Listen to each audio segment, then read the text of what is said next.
Hi everyone, welcome back. Today we're going to be doing a full face of Chinese makeup. I'm so excited for this because I've had all of these products in my collection for quite a while now. I use some of them on a more regular basis and some products I definitely have not touched in a couple of months. So I'm excited to see what everything will look like on all together. And before we get into everything, I also want to say a really big thank you to everyone who left me a comment in my last video because the feedback was honestly super helpful. I'm so happy to hear that you guys are interested in seeing more lifestyle, vlog, fashion videos from me, not just beauty, but obviously, like I said, beauty will always be a part of my channel.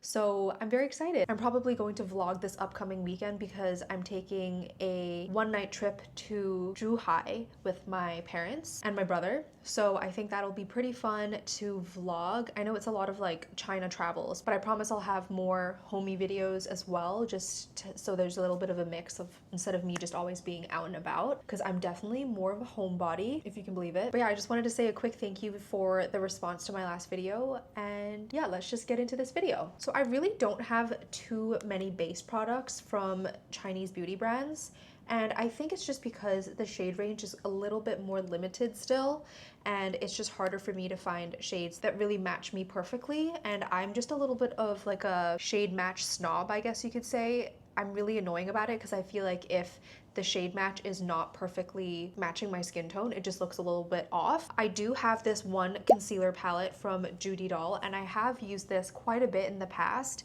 It is one complexion product that I've used that I feel like can really match my skin tone, and I think it's because there's multiple shades in here, so you can really mix and match and kind of concoct your perfect shade. This is the Judy Doll 3-color concealer palette in the shade 2. There's this more salmony shade, which is really great for canceling out any of the blueness under your eyes. There's also this brightening pink shade and also a more skin tone shade. I'm just going to use a finger first and pick up a little bit of the salmon color, and I'm going to apply this right where I have the blueness, purpleness under my eyes.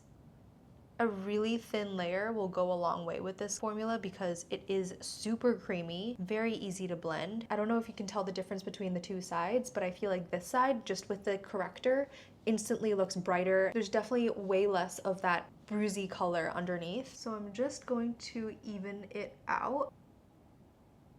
Just like that. And then now I'm going to take the skin color and I'm going to use a concealer brush this time. I'm just going to very lightly press it into the concealer, and it'll just pick up like the tiniest amount. But because the pigment in this is quite strong, I'm just going to start with a small amount and then work my way up. And then I'm just going to continue building this concealer in the areas where I need it, because I actually don't have any other complexion product in terms of like foundation concealer. So this is the one product I'm using for that today. If you've tried any really good concealers or foundations or BB creams from Chinese beauty brands, I would love to know what you're loving, because I'm definitely open to trying new products. I have some blemishes that I will definitely do a little bit of pinpoint concealing with. Another thing about this concealer is that it has a semi-matte finish. It's definitely not glowy. It's definitely not a very emollient, creamy, glossy kind of concealer. Like if you're thinking Glossier stretch concealer, it's definitely not that. This is more, I think the most comparable thing is the NARS Soft Matte Concealer Pots. It's kind of that texture. It's super, super high coverage. A little bit goes a long way, and it has no shine to it at all. I'm just gonna add a little bit of this concealer to my chin as well, just because I have a little bit of discoloration there. And then I think for the rest of my face, I'll probably just do some pinpoint concealing. And for that, I'm just going to use my finger and go directly into the concealer. And then I'm going to pat this in any of the areas where I need to spot conceal. I'll take a clean finger and just pat in that concealer. If you need more coverage, then you go in with the finger that has the concealer and then you blend it out with a clean finger. I definitely could just go in with my concealer pencil, but I just want to show you how high coverage this concealer is and just how much you can really perfect your skin with this one product. Obviously, using my fingers won't give me as precise of an application, but you can definitely still make do. I didn't realize Poppy was right here.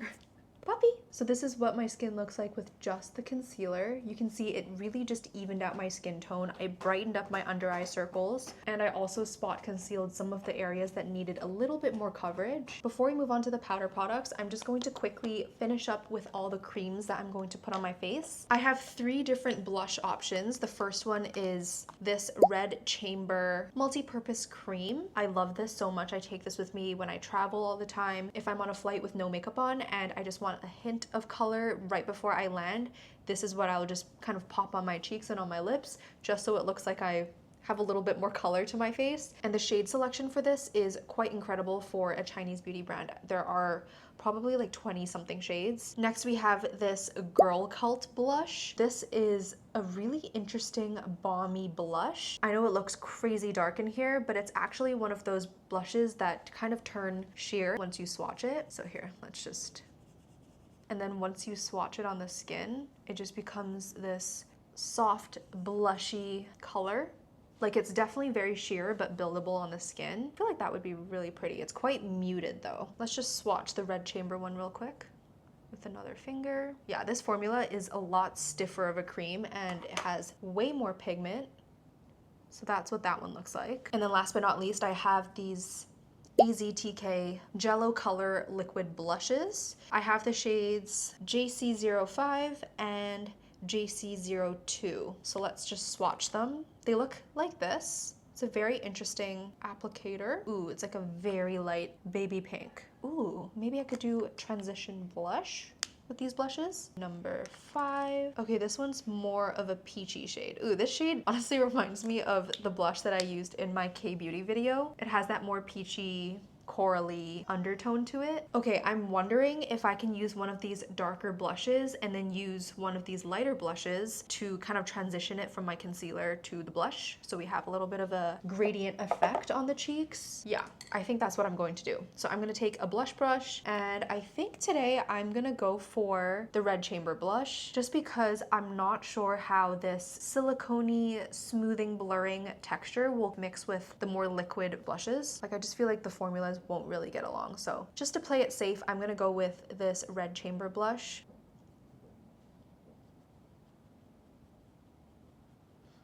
I'm just gonna do a light veil of this all over my cheeks.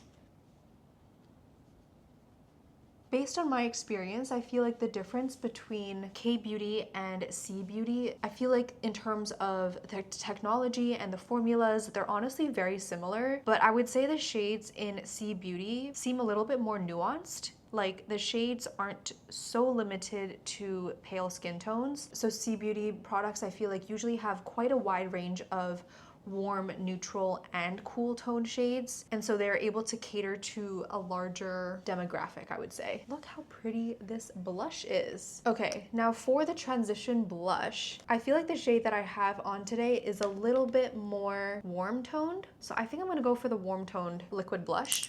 And I'm just going to apply a little more to that swatch that I have on my hand, and then I'll just pick it up with my blush brush.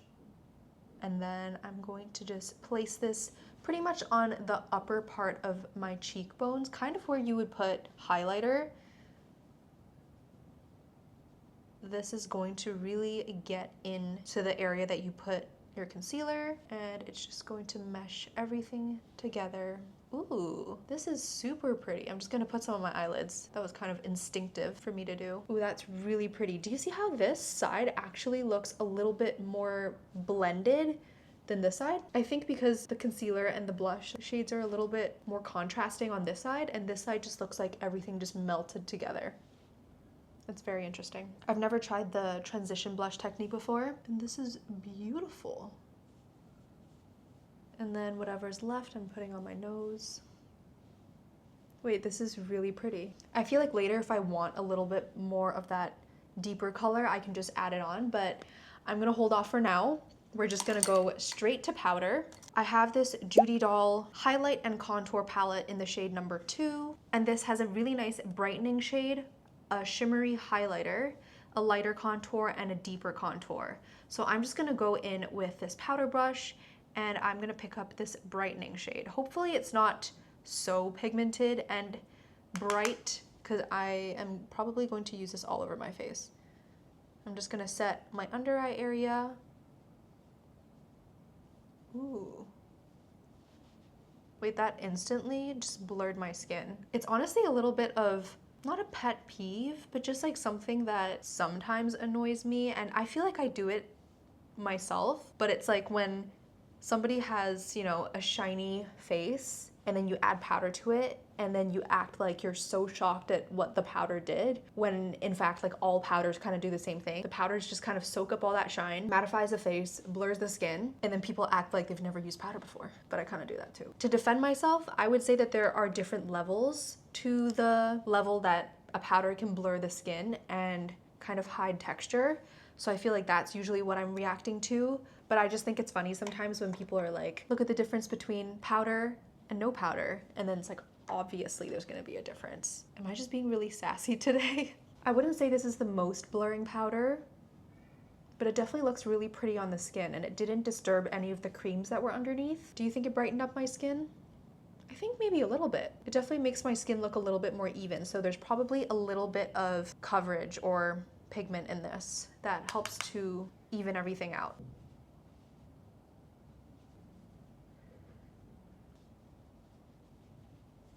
Oh, I totally forgot about this, but I do have this out of office contour and highlight duo pencil, and it comes with this brightening stick and also a contour stick. I use this contour stick quite a bit to contour my nose, so I'm just gonna do that now. And it's okay that we just powdered because this cream actually works really well on top of powder as well. This is usually where I like to contour my nose, and then if I want to be super fancy with it, then I'll just do a little bit around the tip of my nose. And then I'll just take a small fluffy eyeshadow brush like this and just blend out the edges. I always connect the contour to my brows because naturally if I were to have this shadow, it would just connect with my brows right here. Just like that, and I feel like my nose already looks a little bit more defined. Okay, now back to the face. I'm going to take the contour powders. I'm just gonna do a mix of the two. And then I'm just going to tap this right into the contours of my face. I'm gonna do the tiniest bit on my forehead. I know this is not a bronzer, but it's just going to help shade in my hairline a little bit. It's a super cool toned contour, which I love. And then whatever's left on the brush, I'm just going to blend under my chin. I know Chinese makeup artists and Korean makeup artists also like to shade the jaw right here, like this. And I think it's because it kind of gives the illusion of a smaller face, and that is what's desirable with the beauty standards there. And then I am going to use the highlight shade in this. I honestly don't think I've ever really used this highlight shade. It's quite a fleshy color, as you can see. And I'm just gonna do the tiniest amount, like right in the inner corners of the eyes. Like literally the tiniest amount. And then I'm just going to blend it out with my finger. And it's just going to brighten up and open up the eyes. It makes you look a little bit more awake. You could also do aegyosal under your eyes. I feel like it's not only a K-beauty trend, it definitely, from what I know, I think it originated from Korea, but I feel like Chinese beauty styles take a lot of inspiration from K-beauty, J-beauty, as well as Western beauty, so it's kind of like a nice mix of all the different styles. Much break. Oh my gosh, bless me. Something tickled my nose. Now we're gonna move to highlighter, and I have this juicy highlighting stick. It's the kind that looks like jelly, so it literally is like bendy, which is kind of crazy. But this is the white pearl shade. Let me just swatch it really quick for you. It's a really pretty like icy shade. I don't know if I'm gonna use this on my cheeks. Maybe I can, but I don't think I'm gonna apply it directly on just because I'm afraid it's going to disrupt my makeup. So I'm just going to put this literally on the back of my hand. I'll just pick it up with my finger and then tap it into the skin. Like that. I just feel like that'll give me a nice natural highlight. Uh-oh. I feel like the highlighter got a little bit patchy. And I think it's because I didn't. Yeah, oh no. I definitely should not have done that. This side looks a little bit better, but this side, It definitely picked up my blush. I'm gonna take whatever's left of the transition blush and then just tap it right on top. Okay, I feel like that fixed it, but lesson learned. Maybe I need to put this on before my blush just so I can blend my blush on top of it, because I feel like this jelly texture makes it so it's a little bit harder to layer on your makeup. Now I'm just going to take this and apply this on my eyelids. It's a multi-purpose stick, so you can kind of apply it anywhere. I'm just putting it right in the center of my eyelids to kind of fake that wet, glossy look. And what I like about this highlight stick is that it actually sets down. So once it dries, it's not going to budge. And that is super important for me, especially in the summer. Yeah, that's really pretty. Before I add more to the eyes, I'm just going to fill in my brows with this Judy Doll Shaping Brow Pencil. You guys know I love this brow pencil so much. It just has that perfect texture that is just pigmented enough where you're adding depth and color and fullness to your brows, but it's also not so pigmented where you have to be super careful about how much you're applying. And I've never overdone my brows with this brow pencil before, which is why I use it every single day, because it's literally foolproof. So for the rest of the eyes, I'm going to use the Judy Doll Slim Liquid Eyeliner and then this curling iron mascara, also from Judy Doll. I love the Judy Doll eye products because their formulas are super, super long wear. With their eyeliners, the tips are so small and so fine, like literally the smallest, finest tip that I've ever seen with a liquid eyeliner. So you really have a lot of control over where you're putting this. Like you won't accidentally draw yourself panda eyes. And you can also make your wing super precise. It definitely took a little bit of getting used to because of just how fine and how smooth this liner is. Even though it's so small, there is a slight learning curve, but I would say once you get over it, it's a really amazing liquid eyeliner. That's my eyeliner done. And then obviously before mascara, I'm going to curl my eyelashes. This is the Yuko Heated Eyelash Curler, which is actually a Chinese brand. I just love how it curls my lashes. It literally makes my lashes look so long. And why I use a heated eyelash curler versus the usual mechanical eyelash curlers is just because I feel like the curl lasts a lot longer.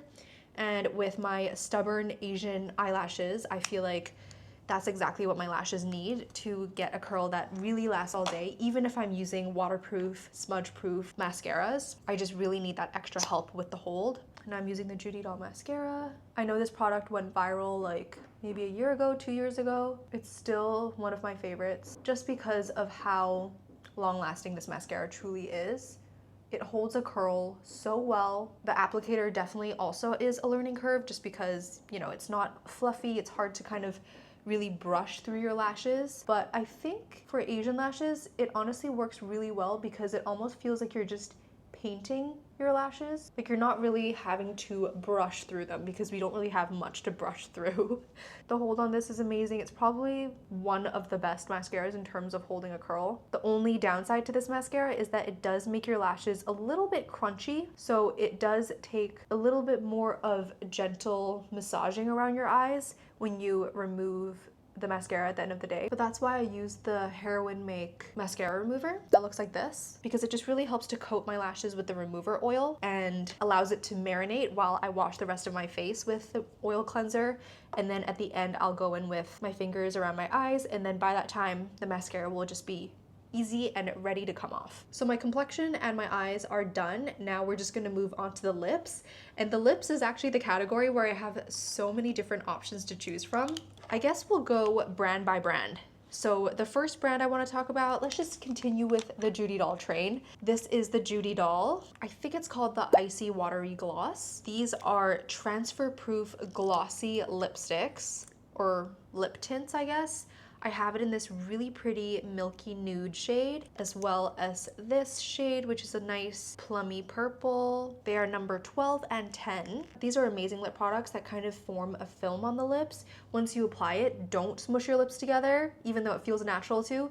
Keep your lips separate for at least 20 to 30 seconds and let that film really form. And then once that's done, no matter what you're putting your lips on, the back of your hand, the cup that you're drinking from, no color will come off, but it'll just stay on your lips and it's really comfortable and not drying at all. So the next brand is this brand called cbeauty.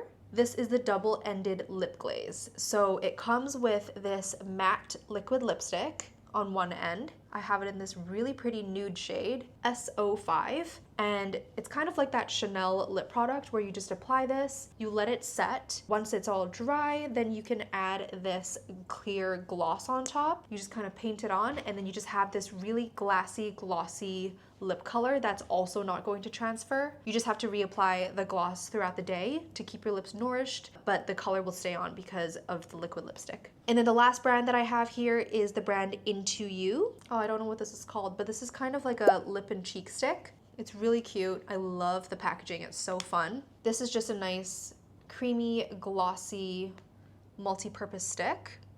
And then I also have this, which is their matte lipstick in the shade ML11. This shade was MS02. So the matte lipstick looks like this. It kind of reminds me of a slightly more elevated version of the Glossier Generation G lipsticks. There's definitely a lot more pigment, but it has that same slippy, glidey kind of feeling on the lips, and it's very blurring. It definitely stains the lips a slight bit, which is nice because I don't want to have to apply my lip color all the time. And then I also have this lipstick in GL05. This is just a classic satin lipstick. I just love this shade because it looks like my perfect My Lips but better kind of color. So I think for today, maybe we should do something glossy. You know what? I'm gonna use this. This is the cbeauty double-ended lip glaze. I am feeling like a nice nude lip, and this shade looks perfect. I'm just going to blend out the liquid lipstick a lot on my lips so I don't get like a crazy like 2016 kind of liquid lipstick look. I just want something kind of hazy and soft. I'm just going to put this directly on my lips like this. And then I'm going to use my ring finger and blend it in. I'm just going to do a little bit at a time because I don't want to suddenly overdo it and then not be able to go back. Ooh, this is really pretty. It smells like peaches. Oh, this shade is stunning. I haven't done a nude peachy lip like this in a while, actually. I usually go for more cool toned pinks, like my Violette Lip Nectar in Batiste. That's honestly a go-to of mine. It doesn't cling wrap my lips. Like, it doesn't feel tight or anything, which is nice because you'd expect a matte lip product like this to just completely suck all the moisture from your lips, and this doesn't. Okay, this is fully dry, so I'm gonna add the gloss. Ooh. There's no scent to this. Ooh, the texture of this gloss is so nice. It's not sticky at all, but that glassy shine, it reminds me of MAC lip glass, the one in the squeezy tube, but it's like a not sticky version of it because I remember the MAC lip glasses to be super sticky. Ooh, that's really pretty. Okay, I think I need to start using this lip product a little more because I could wear this every day, like for the office, just going out and about. That's really pretty. Okay, now this is the true test. This is my hand. I'm gonna kiss the back of my hand and we'll see if it transfers. Guys, it didn't transfer at all. It's just gloss. I am one happy gal. So this is the finished full face of cbeauty makeup look. Let me know what you guys think of all the products that I used today. Do you have any recommendations for me to try? I think I'm gonna try to do a Japanese beauty video next. Also, let me know if you have any recommendations for that as well, because I do have quite a bit of Japanese beauty products, but not in all categories. So I think I'm missing Japanese complexion, but in terms of my eyes and lips and cheeks, I definitely have the products for it. So anyway, I'm very, very happy with the way that my makeup turned out today. I think it looks really natural. I'm actually very surprised at how beautiful the blush is.